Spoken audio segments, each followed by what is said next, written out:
you're listening to another episode of Am I Ovary Acting with me, Amber Itzo, and she, Annabel Gurnett. Hello. Hello. Are you all right? I'm all right. You all right? Yeah. I'm in a Good. great mood.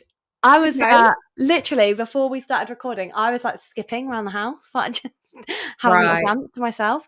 Annabelle, something happened this morning. Okay. I found one of my Instagram trolls. Stop it.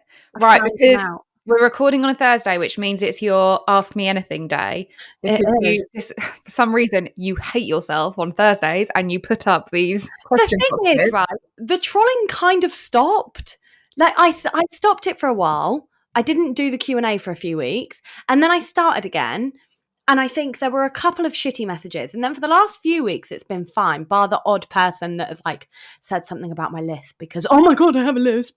And that's like it, really. Other than that, it's been quite chill. Whereas today, somebody seems to have taken a quote from our podcast on Tuesday. Oh, I saw this. Episode. Somebody's basically taken me saying that one of the reasons I want to move is because Marco bought this house with his ex, and they've ran with it, and they're like asking me whether or not was Marco actually single when I met him, otherwise why is it such a big deal, and all things like this. And I'm like, fucking come on, like lighten up a little bit. It's also such a weird, because Matt bought this house with his ex. Like, we're in the exact same situation here. He wasn't with his ex when I moved in or when we met, but like, that's the situation. And it means that I don't love this house and see this house as my forever house because I know he bought it with his ex. And what is so wrong with wanting to buy your own house? Like, I want to go through the motions of choosing a house, getting a mortgage for myself, and like choosing the home that we're gonna like packing up and being like, let's go. What, even stuff like in a kitchen, which cupboard are we going to use for this? Which cupboard are we going to use for that? Like, it's an experience, and I think something that you just want to do. So I find it really weird that this is what they're running with anyway, but somebody's really got to be in their bonnet over it. And anyway, I had a look, and I'm not gonna expose my secrets, but I found out who this person is. Oh my God, please, can you tell me once you finish recording? Yeah. And anyway, I didn't follow them, so I went on their page and followed them. Little passive aggressive, I see you. Suddenly it stopped. That's good. Doesn't it? So anyway, I've been walking around this morning like feeling like fucking, what's her name? Miss Marple. Oh, so smug. Yeah. But I just think, fuck you. You don't get to talk to me like shit. No, to be fair, even if you're doing it through an anonymous box, if you're talking shit about someone, I don't care where it is. I don't care if it's an anonymous, I can't even say it, Anonymous. In an anonymous box or on like Tattle Life or whatever. I don't care where it is. If you're putting it out there, you need to be prepared for someone somehow to find out who you are. This is it. And this is my big thing, especially with things like Tattle, where at the end of the day, you are berating people for putting their life online. And their argument a lot of the time is that if you put it out there, then you should be prepared for people to have opinions and all the rest. So if you're willing to go on a website and post something like that and be mean about people, be prepared for people to find out who you are. Like, it's just, I always think the second you put something online anyway, you waiver your right to anonymity. Why is that word so hard? What is it with anonymity? I can't do it. But yeah, you kind of waiver that right because nothing is completely anonymous. Yeah. Like nothing. You have an IP address, you have broadband, like you connect to certain data spots. There's so much that I think, if you're going to be stupid enough to send messages like this, then whatever. And the best thing is that somebody else sent me a message that I didn't reply to. I say somebody else, but I got another message that came through saying something like, you're always so rude to people. Like, if it doesn't sit right with you, you're so rude in your responses. That was the same person. I think. Fuck off. My God. But anyway, so there you go. Oh, well, and it really put a spring in my step this morning. But anyway, there's a lot more I could say, but I shan't. But I'm feeling a bit smug. Yeah, I bet. I'd be the same, 100%. I also know they listen to this podcast, so hope you're glad that you got your 5 minutes of fame. No. Why Shall I say their name? Why do people listen if they don't? Like, I don't understand the people that like troll, why they actively follow or actively engage. No. But let's give a bit of a shout out. Who? I'm definitely going to beep that out. You're not going to remember. 100% you are going to forget to bleep I'm that going to out. remember. I can't, my phone's there, but I'm going to remember. I'm going to remember and we're going to beep that out. Okay. Yeah, I'll give them a bit of dignity. Anyway. Other than that, all good. All good in the hood. I'm good. I'm glad. I mean, I've had an interesting couple of days. So I decided to repaint my downstairs loo. And I was saying, because it's been needing doing for ages, and I was saying to Matt, look, I'm just going to give it a refresh. Like, it's just going to be a similar sort of colour. It was like a neutrally sort of colour, but we had like a sort of weird sort of comic book wallpaper thing that Matt did. It was dreadful. It was dreadful. Sorry, backtrack. Okay. You had what wallpaper? Comic book? Do you know Viz? Like the comics, Viz? Vaguely, yeah. They're like kind of adult comics. Anyway. What, like porno? No, not porno, but just like adult humour.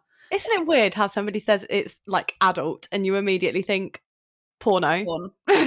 No, it's just like adult, just sort of. I did this the other day when we changed host, and I had to go through it. Like when we've recently changed like who hosts our podcast, and I had to go through and like select categories, and there was one that was like adult and I was like, wait, does this mean it's aimed at adults or does this mean it's porn? Yeah, you get that every time you upload like a YouTube video as well. They're like, is this designed for adults? And you're like, I don't know, because I don't know what you mean. I'm not showing my tits.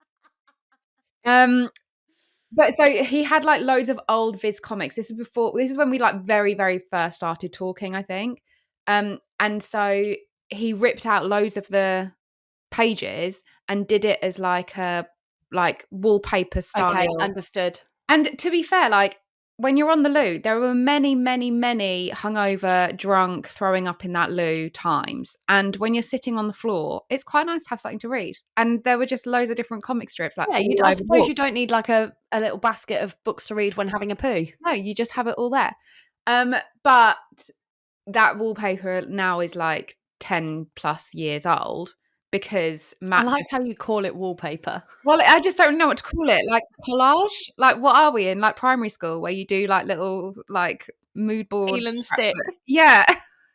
And so it's one that Matt and I have always just avoided because we were like, that is going to be an absolute bitch to get off the wall because it is just glue everywhere.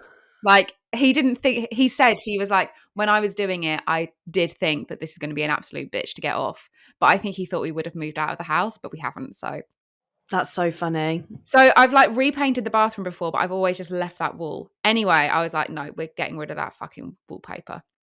So taking it off probably took about 2 days. Like it took hours and hours and hours. And it's a small wall. It took hours. And then Matt had to sand it all down. So it's been a whole thing. Anyway, I was like, look, I'm just going to refresh it. I'm just going to pick a normal neutral color. Then that turned into somehow green walls with a pink ceiling. I love that green. I mean, I loved both of the colours, but I really love that green. I really love colourful ceilings. Like, I absolutely adore a colour ceiling. Or like when they do the colour drench, when it's the exact same colour everywhere. Yeah, I love that. And so I thought, if you're going to do it, you know, start doing it in a downstairs loo, because what's the worst that can happen? It's nice and easy. No one's really going to see it. You can have fun with downstairs loos. The colours looked fine as like samples on a bit of paper. And then I painted the ceiling and I was still loving it. I was still on board with it. And then we painted the walls. And as soon as Matt had finished like rollering the walls and there was all the green on, I was just like, this does not look good. Like the pinky color turned into like a sludgy, purpley grey. And it was making the green just look really like dominating and horrible. And I was like, I don't want to have a poo in here. That was fundamentally the kind of thing that it got to. I was like, this does not feel like a room that I want to sit and relax in. But you know what I mean? Yeah, I just didn't expect you to say that. I'm sorry. I don't know why that's tickled me so much. And so it was really annoying because I did that thing, you know, when you shut the door, and I walked away from it. And then a couple of hours later, I looked back at it and I went to Matt. I was like, it's not good. We need to change it. And I got quite upset because I felt like a total failure.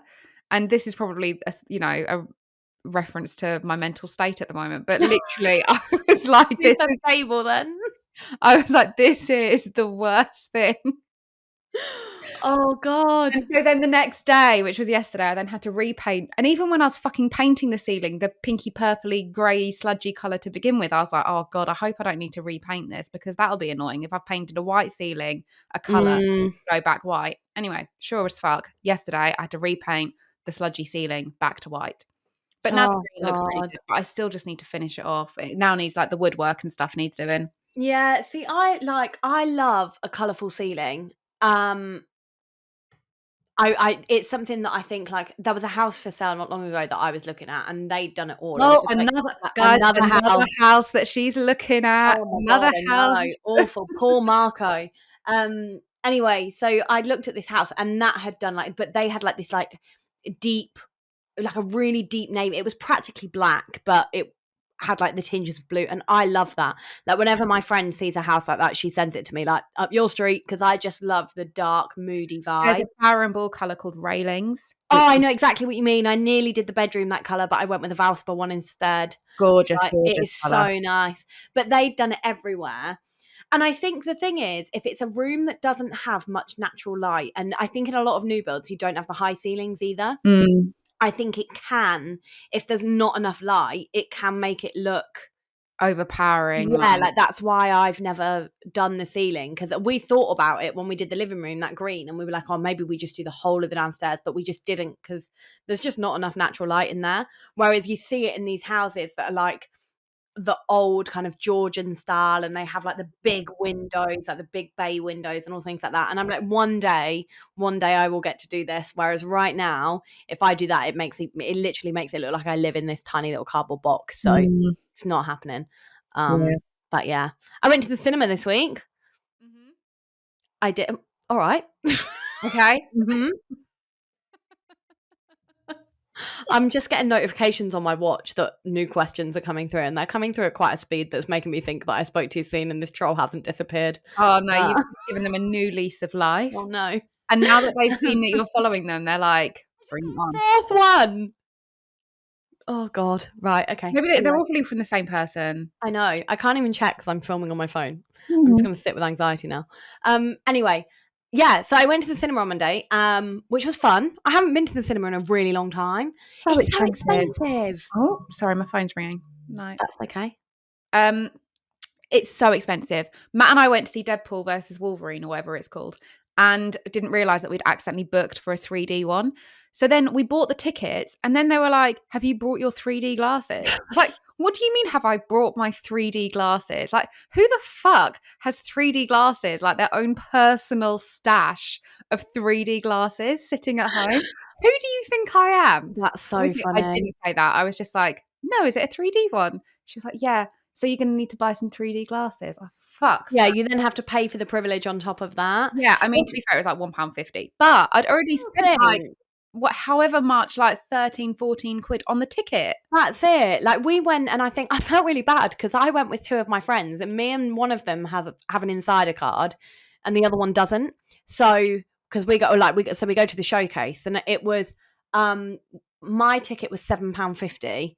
Whereas the one that didn't have the insider card, the ticket was £12.50 for her. And I'm like, that's a significant difference. But they get you with the food. So I went all out, my friend, and I got one of the big Cokes. I got a popcorn and Starbursts. My friend was like, at the end, she was like, every time I looked over, you were eating. I was like, that's the whole point of a cinema. Right? I smashed everything, like all of it. And bear in mind, we'd gone to like a 8:15 showing. So by the time I got home at like 11 o'clock, I'm like in bed, like absolutely picking up these Starbursts. Yeah. But yeah, I couldn't believe how expensive it was. But the food, so the popcorn, the drink, and the Starburst cost me £14.90. That is madness. I could not believe how much it was. I must sneak to the Sainsbury's opposite and grab some snacks. Did you know you don't have to sneak them in? Like, this is a myth. Yeah, right. I know that you don't have to sneak them in, but I do still feel, it makes me feel cheap. Like, if I come in. Okay, I And understand. they're like, "Do you want any, like, drinks or snacks?" And I'm already there with, like, my Sainsbury's meal deal, and I'm like, "No, I'm Oh, good," man. because I Yeah, want to I know save what my you money. mean. I know what you mean. I miss Orange Wednesdays. Oh god, yeah, I remember Orange Wednesdays. It was so good. And what was the other one? The Compare the Meerkat. They did, was it like 2 for what did they call it? 2 You for for Tuesday with Tuesday. Domino's. But they did, Compare the Meerkat, you used to get, like, 2 for 1 cinema tickets and Yeah. I can't remember. Yeah. But yeah, anyway. But no, I went to That was see, another thing COVID ruined. Sorry, carry on. pardon? I just feel like COVID ruined it. Oh, COVID ruined everything. Yeah, so little segue. I went to see It Ends With Us, which I was really looking forward to, actually. I'd said I was going to go on my own. I was like talking to my friends about it, and I was like, "Oh, I really want to go see it, so I'm just going to go." And they wanted to go, so I was like, "Cool, let's make it a thing and let's go." But yeah, you've not seen it yet, have you? But you have read the book. Yeah, read the book, haven't seen it. Do want to go see it, but it might be the sort of one where I end up just going on my own, which I'm actually fine with. I know, I was quite like, it was the first time ever that I was like, actually, I think I'm going to be quite happy. I'd be quite happy to go by myself. I'm glad I didn't. I had a good time with my friends, but I would have gone by myself quite happily, I think. Rating out of 5? What, the actual film? Yeah. I think I really liked it, to be honest. Like, I don't know what I would give it. I think I would probably go with a 4, to be honest. I think it was, yeah, I do think it was a good film. I am someone who, like, I always, always, always prefer the book to the film. There's not many films that I've seen where I haven't preferred the book.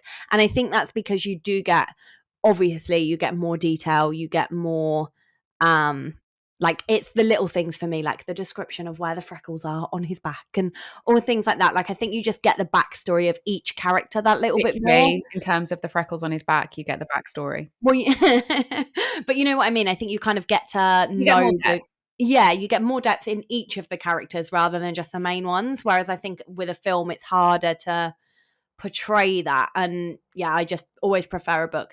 But obviously, It Ends With Us has caused a bit of a storm over the last week, in terms of the PR side of things and what's going on with it, and the film itself, I would say. I think. Oh, sorry. No, go on. I was just going to say, I think for anybody who maybe hasn't read the book or hasn't seen the film and has no idea what's going on, maybe we should kind of. So I've written a little bit of a description of it. So spoiler alert: if you are going to see it, you're not going to see it. Like, this is going to tell you what the plot is because I think it provides a lot of context ultimately. But the story is about Lily Bloom. And we can all discuss the ridiculousness of the names in this film until we're blue in the face. But her name is Lily Blossom Bloom. And she's opening her own flower shop in Boston. Her dad dies, so she can't say anything nice about her dad at the funeral. And it comes to light that ultimately he was an incredibly violent man that abused her mother throughout her childhood. And he also violently assaulted and nearly killed her then boyfriend, who's called Atlas. So the film follows her meeting Ryle, who is a neurosurgeon, and it's all about like how they fall in love, and it starts by being like this beautiful rom-com like worthy book film, and it's portrayed to be like everything that every millennial ever kind of dreams of as a kid watching these chick flick movies. It's very romantic and lovely, and he's wonderful. And yeah, but then it turns dark. He becomes very, very abusive. And whilst it's physical, it's always kind of portrayed as an accident. And that's where Atlas is then back on the scene and Ryle's trauma comes to light. And it's basically all to do with like how she chooses to end the cycle of domestic abuse and not like turn into her mother ultimately and like let her daughter grow up with what she's grown up with. So ultimately it is a story about domestic violence in. It kind of starts as not being. Annabelle, I wasn't sure if you were just looking really unimpressed or if you just froze, and it turns out you just froze. But yeah, so it is effectively a story about a lovely couple, but actually it turns very dark and And I think there was always going to be controversy around this because even with the book, there was controversy. And Colleen Hoover, who is the author of the book, I believe she has personal experience of domestic violence. Yeah, it was based on her parents, I believe. So she is writing from experience, which I think is always a good thing. And obviously, everyone's experiences are individual, and we can't kind of invalidate her experience just because it isn't the more kind of like common experience. Because a lot of like the issue that's been pulled apart from the book, which has like kind of transferred now into the film, is that it romanticizes domestic violence, because you do have this relationship between Lily and Ryle where there is that, you know, abuse going on there, but then she's staying, and it is kind of embedded in this rom-com vibe kind of story. So I think that always was going to be that the criticism continues on into the film, depending on how they tackled that. The problem now is that the marketing of the film, they've got very two different agendas, it seems. You've got Justin Baldoni, who plays Ryle, and then you've got Blake Lively, who plays Lily. And they seem to have very, very different approaches to how they're marketing this film. And I know there's also been a lot of like gossip and drama Yeah. going on behind the scenes of the actual production of the film itself, but it just seems to be, it's giving very "don't worry darling." Like, you know, that whole PR thing that came out with them when they were doing all the marketing for that, and it's giving kind of elements of that where it just feels like some behind the scenes issues are now, you know, manifesting in terms of the actual marketing of it. I think, so going back to what you were saying about like it being romanticized, I think there's a lot of different views on this, and I maybe do have. I'll kind of get onto like why maybe like my perception of it is maybe different, but I think people are obviously talking about how it romanticizes it and how Blake Lively specifically is going on to romanticize it and say that it's not about domestic violence and all the rest. And that in itself, like when she said the film isn't about DV, but it features domestic violence, I was a bit like, okay, like that may be your perception, but I would argue your perception there is wrong. But you know, whatever, let's move on. But I really think that the question of whether or not the film romanticizes domestic violence is quite a complex question. Like I think so for me, I'm never ever ever like a fan of when the abuser is made out to be this lovely person in every other aspect of their life. Like I never really enjoy it when films portray them like that. However, I think in a lot of cases, and the reason I'm actually like the book itself. So, for example, when I read the book, I've openly said I don't think it was the best book I've ever read. I thought the story was good, but I think the book is overhyped. Like, I don't think it was the most well-written book in the world, but I liked the story. And one thing I do like about it, and why I don't necessarily mind that it romanticizes it, if you like, is because this is how domestic abuse plays out, in the sense that, like, they are charmers, and they are people that when it happens and when it comes out, a lot of the time people do say things like, oh, I'd have never thought that he was capable of that. He was always so nice to me. We talk a lot about how women aren't believed because to everybody else, the man is such a kind man. He has such a great job. Like, this man was a neurosurgeon that was such a charmer, and to everybody else, he was so nice. And I think that is how domestic violence is. And a lot of the time, like, obviously it doesn't excuse the behavior, but a lot of the time abusers do have either complex histories, or they have their own trauma, or they've been exposed to it themselves, and it kind of comes as a result of that. Like, and again, like I say, that's absolutely not to excuse it, but I really like the fact that the film does explore that side of things. And I think the way that it was done was really good. Like, I thought the acting in the film was impeccable, and I really want to shout out actually Isabella Ferrer, I think her surname is, who plays the young Lily, because the way she mirror, everybody knows Blake Lively from Gossip Girl. She's got very distinctive mannerisms, I think, the way she talks and all the rest of it, and the girl who plays the younger her absolutely mirrors that to a T. So I thought she was great. But that was my thing, that I don't think it's a bad thing that it romanticizes it, because I think it just shows it from a different light, and it does what it says on the tin, that you go into it. Like, people are saying that it's not clear that it's a domestic violence movie, and I really disagree with that. And I also think that people have got to, I mean, people are saying that because I think a lot of aside from Justin Baldoni, but like Blake Lively and even Colleen Hoover, they're kind of, one of the things that people are finding is that when questions are being brought up about domestic violence in the interviews, they are avoiding them. They are kind of like diverting them to something else. They're distracting. They're coming out with kind of wishy-washy answers, whereas Justin Baldoni is like tackling it head on, which I But think is good. But what I was saying with the why people are now showing up being, so I think that's why people are now going to the theatre and being like, oh, I wasn't anticipating it to be a domestic violence one, because you got Blake Lively being like, grab your girlfriends, wear your florals, go watch this lovely film. And so people are then showing up and being like, holy shit, I was not anticipating that. I but do then are think people there not is an watching the element. trailer? No, this is what I'm saying. I do think there is an element of personal responsibility.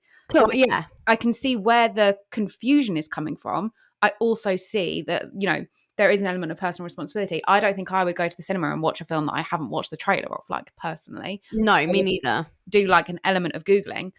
But I do also see why people are getting confused, because if you look alone at the marketing of it, it seems like a totally different film, and it's really confusing, like, because Justin Baldoni is the director and the actor who plays Ryle, and then you've got Blake Lively, who's the producer and plays Lily. So you've got two leading characters, both with very strong roles in terms of the actual production and creation of the film, who aren't aligned at all on how they're marketing it. See, I think you're right with that. Like, I do think it's confusing the way that it's being marketed. But I mean, whatever they're doing, it's working, because it is getting people talking about this film, which is ultimately their goal. Like, their goal is to get people through the doors, and it is working. The film was already broken even. Like, it is doing what it's set out to do. But obviously, I don't think for the right reasons. No. And I agree that the PR has been more reminiscent of like rom-coms than this. But ultimately, whoever's doing their PR is probably sitting rubbing their hands together, because ultimately it is working. But I think, like, I try and, when I was thinking about it, and I was thinking about it like I was doing some kind of English literature, like, what do you call it, essay, where you have to think, why did the writer do this? But the way I was thinking about it was a little bit like, well, the PR strategy is working, and the PR strategy in a way is kind of reminiscent of a violent relationship, in that you go in thinking it's going to be this floral, lovely, rosy thing, and then actually it turns. And I'm sure that wasn't their intention, but either way, I think it is, whatever they're doing is working. But I agree, it doesn't feel like they're on the same page. However, I've been reading things where people are like, well, at the end of the day, Blake Lively's an actress. She's gone and she's not said she's going to advocate for people with domestic violence. She's gone in to promote a film. She's done her role as a actress. I don't necessarily agree with that, but I think it's complex, and I think if she's not had the media training with regards to that, then it makes it hard for her, and I perhaps feel a little bit sorry for her, people expecting this from her, if she doesn't have the knowledge or the understanding to talk about it. She is clearly in a privileged position where she hasn't, had to experience it or anything like that. Justin Baldoni kind of made this film to highlight the issues, and I think what I think would be the perfect solution, because people say that, like, it's not got that rom-com vibe to it at all, whereas I disagree, and I do actually think the first part of the film is, like, there are bits of it that are funny, the fashion in it is great, it is this floral, colourful film that takes a turn, and then it does have this kind of dark undertone to it, that I do think there is somewhere where they could have just met in the middle, and they could do the awareness while still having that Barbie-esque film of the summer vibe to it that they obviously want. I mean, there's a lot that's come out anyway about Colleen Hoover and how she's a bit of an excuser, allegedly, to do with sexual assault anyway. I think, was it her son or something like that? Like, there's bits that have come out there that are a bit complicated. But I think it is turning into a little bit of a witch hunt. Like, people are saying that the film doesn't have a trigger warning. And I'm like, you name me one film, really, that has a trigger warning. Like, when you go to the cinema in the UK, everything. like, but when you go watch a film in the UK and it comes up with the rating, and it comes up saying if it's a 15 or an 18, Yeah. it says there may contain, like, things like domestic violence or sexual assault or scenes of a sexual nature, whatever it is that they say, it's there. But when have you ever gone to see a film that features, so I, Tonya, for example, that was a film about a figure skater that had Margot Robbie in, that's a few years Yeah. old now. that is heavily based on domestic violence, about her relationship with her mother and I think it's her husband. And there's real violent scenes in that. And that's kind of almost made out to be like this comedic fourth wall. And there was a little bit of outrage about that, about how the domestic violence side of thing didn't seem to be taken seriously. But nobody was demanding trigger warnings for that. Like, there are so many films where things that could be triggering happen, whether that's baby loss, whether that's sexual assault, whether that's like obscenely violent scenes. Like, there's never trigger warnings, so why would this be any different? So I struggle with that. And I think it's important to say at this point, because I think when I've read a lot of it, people are saying, well, if you're not a victim of domestic violence, if you're not a survivor, then you don't understand. And I know that people have been really like, people have been hounding the fact that Blake Lively said about the fact that it, she was talking about Lily and her perception of it, and how the point of the film is to show that it doesn't need to be your identity and it's not who you are and this, that, and the other. And so I think at this point it is important for me to say that I have been in a violent relationship. I was in a violent relationship for 2 years, and I still don't feel like I needed, and I know that obviously everybody's perception is very different, but I personally don't feel like I need a trigger warning on that. And I don't think what Blake Lively said there was a bad thing. And I think people just, I don't know, I think there's so many, what's the word? I think it's so nuanced, and I do feel like it's turning into a bit of a witch hunt here, not necessarily for the right reasons. I don't know so much if I agree that it's a witch hunt. I think people, now that they've noticed it, are noticing it more. And I think because it is such a stark contrast to what Justin Baldoni's been saying, when he's asked, what do you hope people take away from the film? He's very much on board of the, I hope that people recognize how difficult it can be to get out of these relationships. I hope people ask why men are so aggressive. Like, what is the problem here?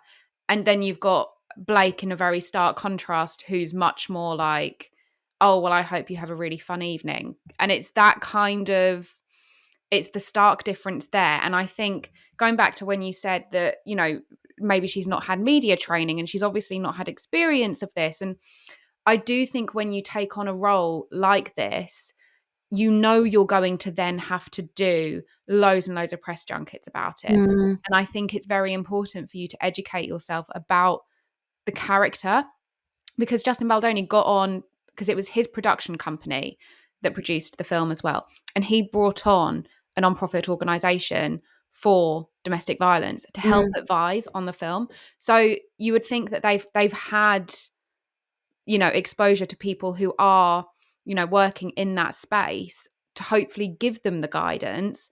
But it's just, like Blake Lively's doing her cocktails, like she's got like a alcoholic brand like Betty Buzz or Betty Booze or whatever it's called, and they started making like cocktails like named after each of the characters. And it's a very, very, normally, if that was something like Barbie or one of those films, then hey, that's fun, that's nice. And I think even if she was acknowledging more about the domestic violence side of things, then there's maybe the space more to do that.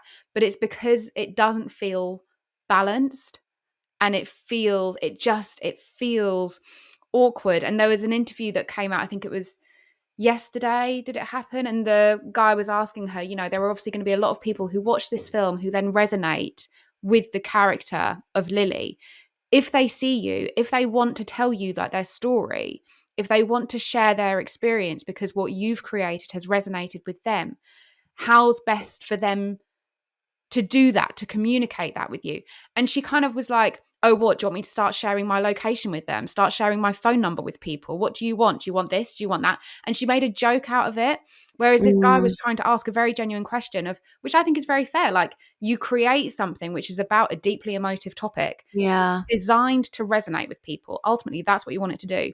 If people then want to speak to you about that, how do you respond? And she just completely dismissed it. And I think that's where it feels, I think there's a difference between not having the media training and then it just feeling like it's not a priority for her. And she I get some that. Instagram stories like a couple of days ago, and it's like an Instagram story that's gone in 24 hours to be like, oh, if you're if you've experienced this, then contact this number.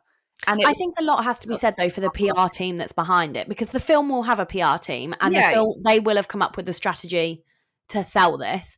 There are reasons that they're doing it separately, and I think there are questions there as to why they're doing it the way that they're doing it. That's the thing, because they seem to be, there's so much going on, I feel like, outside of this, or I don't know if it is tied into it, but like none of the cast follow Justin Baldoni on Instagram anymore, which I know sounds like a really pathetic, like, he's also hired Johnny Depp's PR team, which has raised a lot of eyebrows, because it's come out that there's like numerous stories, and one of the stories that's come out is that he allegedly fat shamed Blake, although the other story that I've read there is saying that he has a back injury, so in the scene where he had to lift her, he asked how much she weighed. yeah, so that he knew how to train for it. Yeah, and then apparently the other thing is that she felt that he allegedly lingered too long in one of the kisses and it made her uncomfortable. So I'm not sure, but then there's also other stories about her and how her and Ryan came in and tried to rewrite the ending or rewrite certain bits, and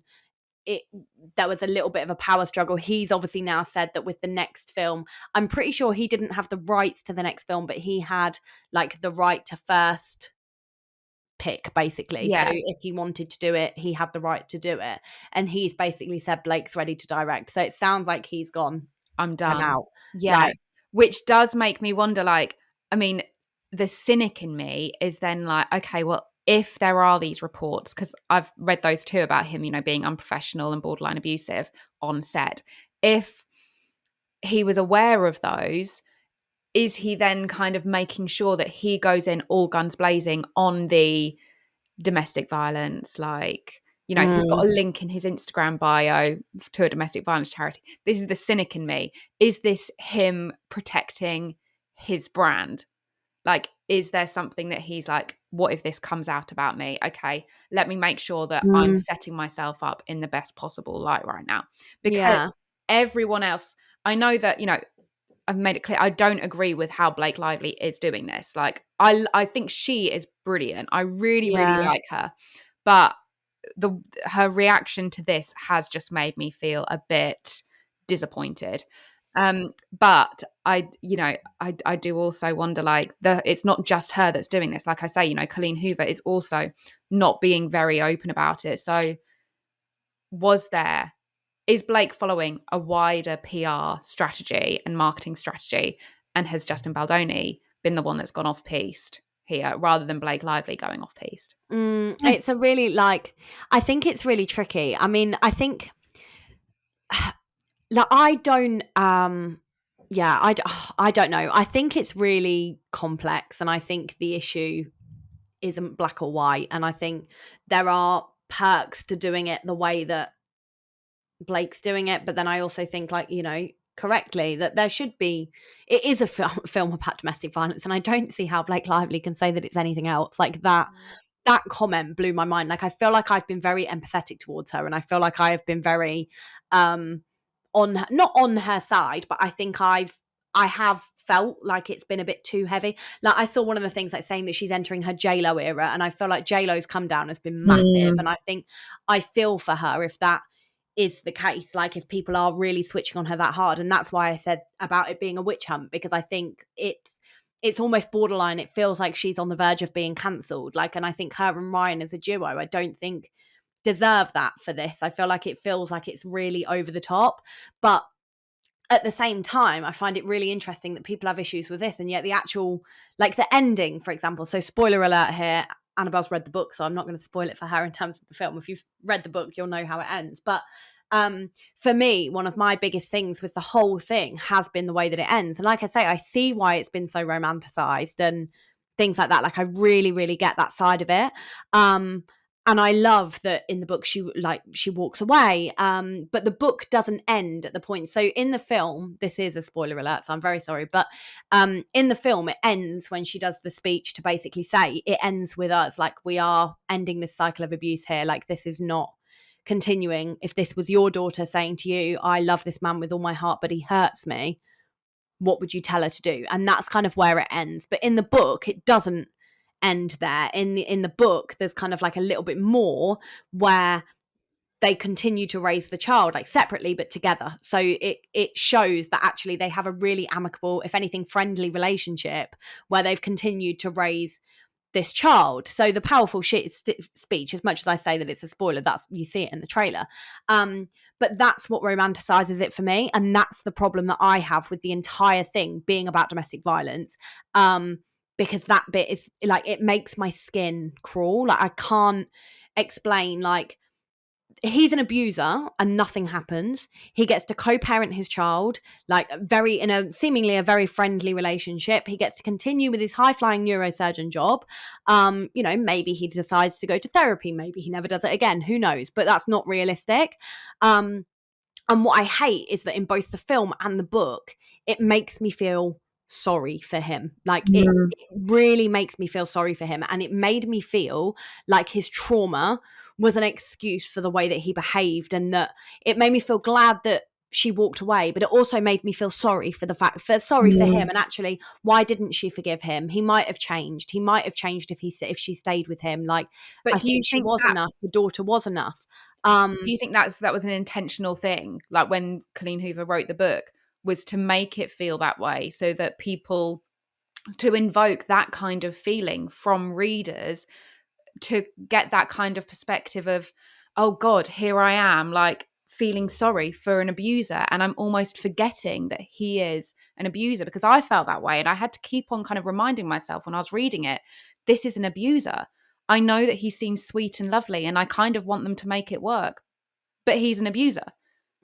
Do you feel like that, you say that you hated feeling that way, but the way I read it was that was an intentional thing that I she think it wanted was people to intentional. feel. I agree that I think it was intentional. Otherwise, I don't think she'd have done it that way. But I think there's too much, I think, where the behavior is excused because of trauma. And I think people are, and this is my thing with it, that I completely get that people are annoyed because the right message isn't being portrayed in the PR side of things, when actually I don't think the right message is being portrayed in the book either, because I think not everybody that reads that book is going to be a logical thinker, if you like, that is going to get to the end of that book and question why they feel the way they feel.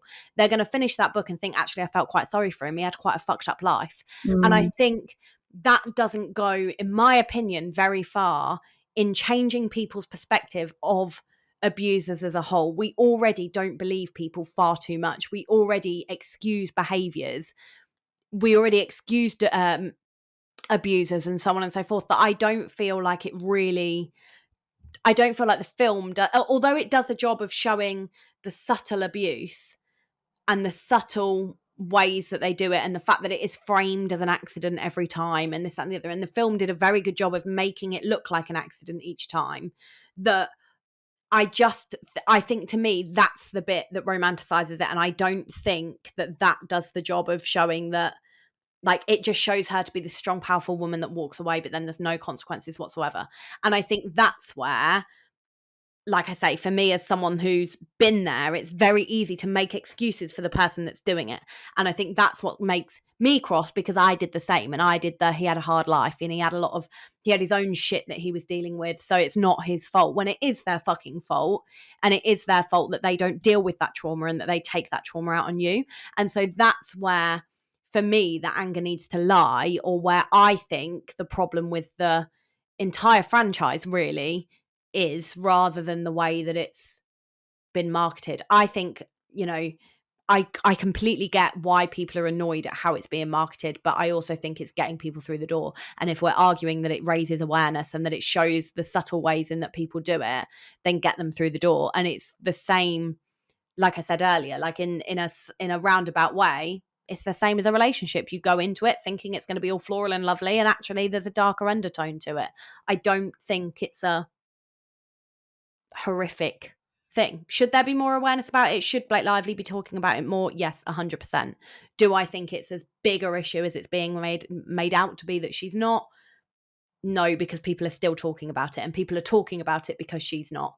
And I think, was she talking about it, and was the PR solely based on domestic violence awareness, I don't think the film would be getting anywhere near as much traction as it is. And me and you wouldn't be doing a podcast on it. Other people wouldn't be doing podcasts on about it. People wouldn't be doing social media posts about it.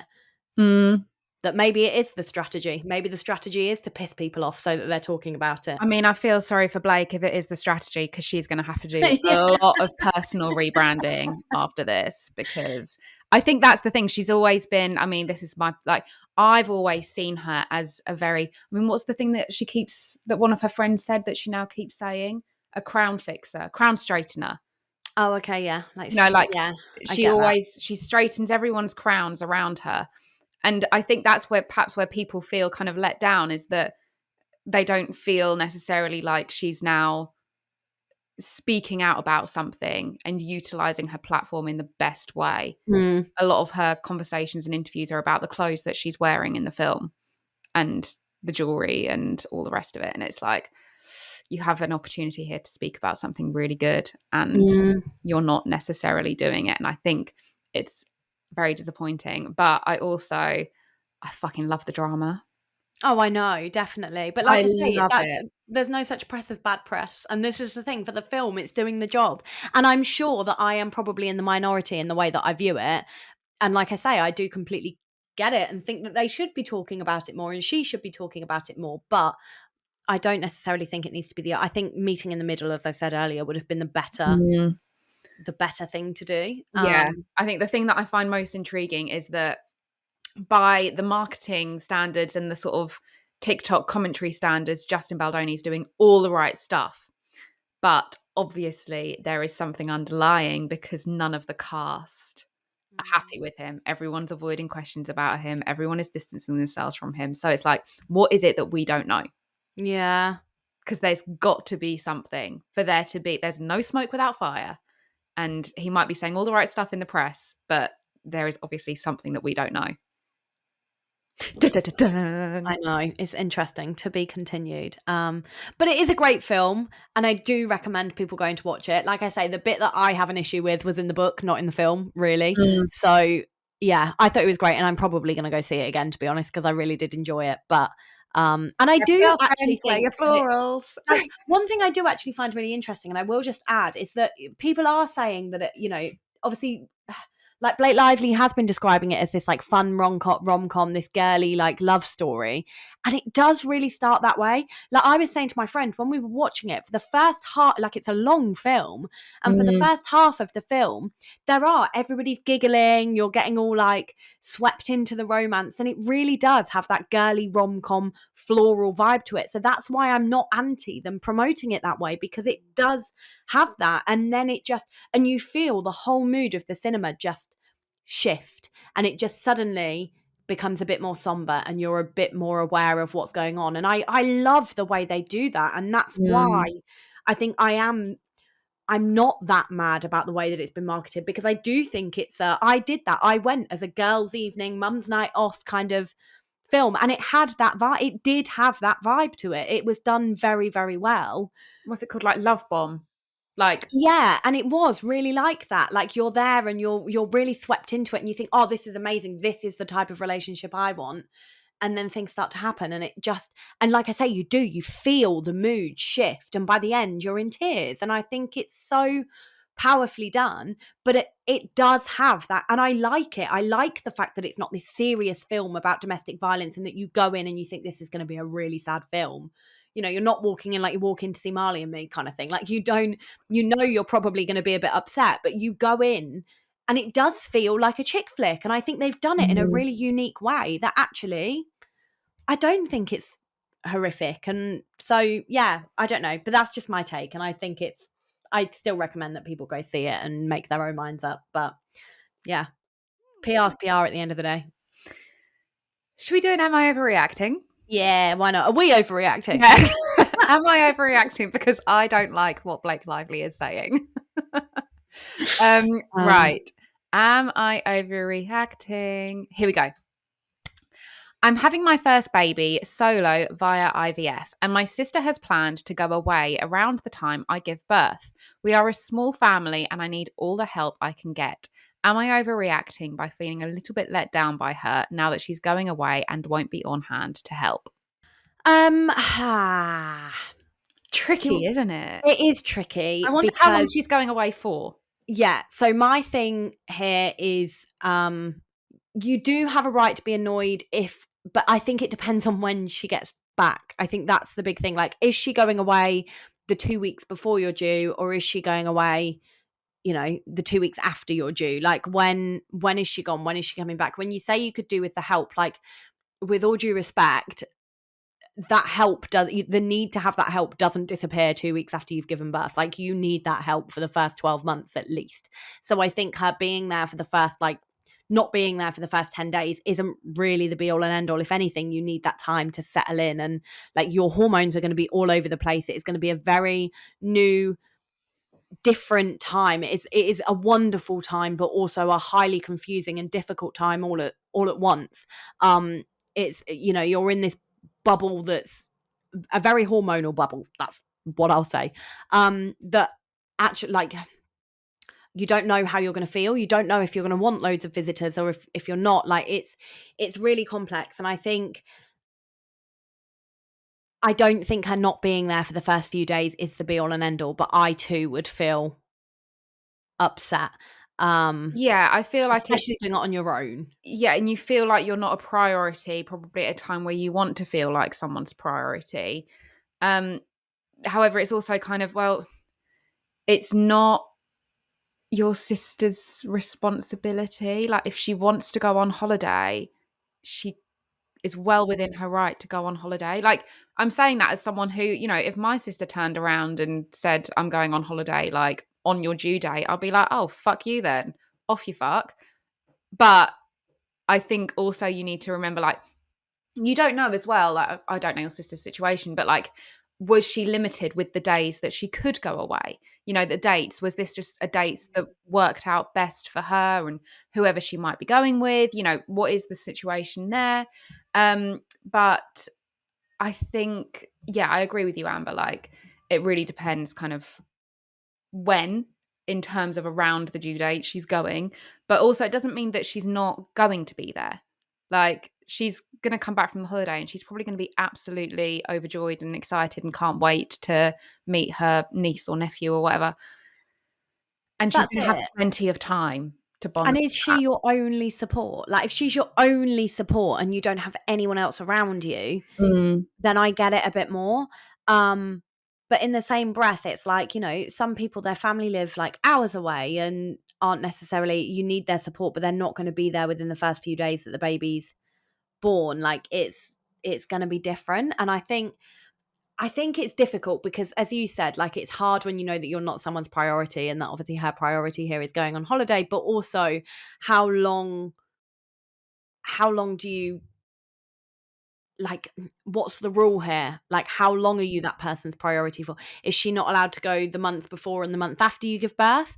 Or is it like the first 6 months of you Mm. first giving birth and your first, like, getting out of this fourth trimester and all of that? Like, can she not go at all then? Like, I don't think her not being there the day that you give birth, if you give birth on time, like, most people in their first pregnancy go over.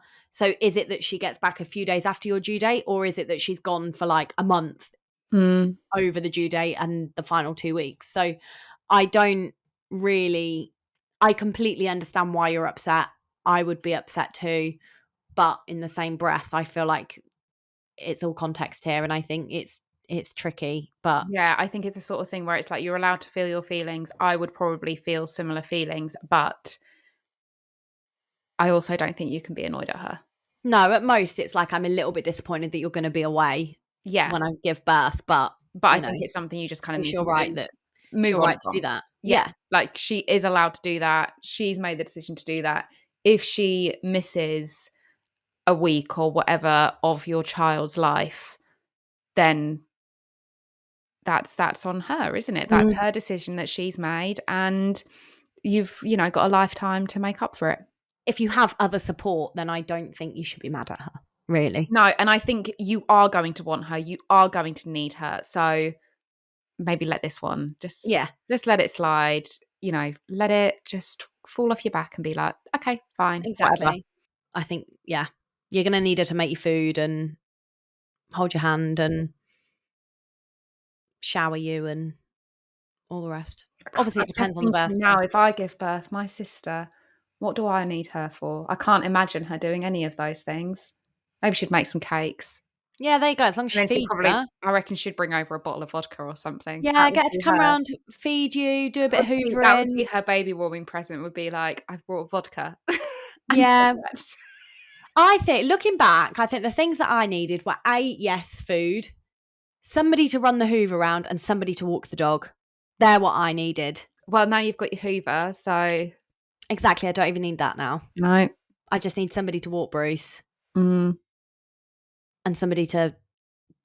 Do you know what I really needed? And this is really ironic, given that I live with a hairdresser. I could have really done with somebody doing my hair. Like, somebody just brushing my hair and just somebody, like, drying it and straightening it. Like, Mark had gone back to work. He couldn't do my hair every day. And when you're doing hair all day, the last thing you want to do when you get home is somebody else's hair. Yeah. I could have really done with somebody just washing my hair. Not washing it. I could have washed it myself, but somebody just styling it for me. Just a little pamper to help you feel more yourself. You know what? I do think that, because I'm obsessed with, like, you with your eyelash extensions and everything like that. And I feel like that's such a I am ravishing. I think that's such a good shout. I feel like if I get pregnant, then that would be something that I'd probably try and squeeze time for.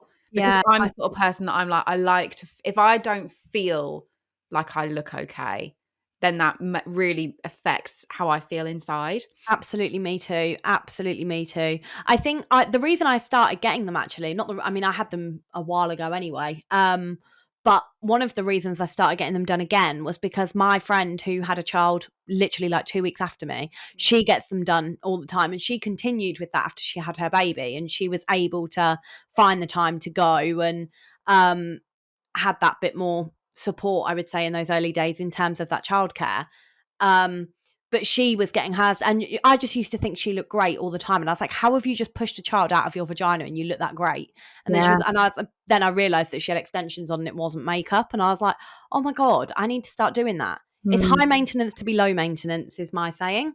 So you spend a few hours getting these things done and then you don't have to do anything else. I don't wear makeup anymore. So, although I am today, but I don't wear makeup anymore, she says, looking into the camera with a face full of makeup. I'm just so natural. I've got my nails done, my eyelashes done, but it's all natural. All natural. I've got fillers, but they're natural. I just need my teeth whitening now. They're my own teeth. They're not veneers. God, having my teeth whitened is one of the most painful experiences ever. I was thinking about doing it yesterday, and you might have just put me off. It was they became so sensitive that even like touching kitchen roll sent like chills down my spine and made me want to throw up. And that wasn't even something in my mouth. It was literally just like feeling anything. It just made me. Oh no, I can't. I was waking up during the night wearing like the retainer, just like having to take it out, feeling like someone was tearing out my teeth. Oh no, I'm so funny with like, I've stopped eating green beans because when you bite into them and they squeak on your teeth, I can't. So, but I do really have funny noises like that. And it did make a difference. Like I stuck at it and they did make a difference. Like people noticed. Yeah, mine are just so like, they used to be cigarette stained. They're not cigarette stained anymore. Now they're just coffee and Coke stained. Oh well. Right. Well. Anyway, send us your overreactions. Am I overreacting pod@gmail.com. Yeah, that's it. All right, we'll see you next week. We're joined by Ruth Corden next week. Great episode. We're really excited to talk to Ruth. We've already recorded it. It's fantastic. Yeah, we talk all things Ozempic, weight loss, and public perception on that, really, as well as being childless, not by choice. Great episode. So, yeah, stay tuned for more. Okay. All right. Right. Bye. I'm going to go check these messages now, see if it is the same person. Okay. Don't forget to leave out the name at the beginning. Oh, shit. Yeah. Bye. Bye.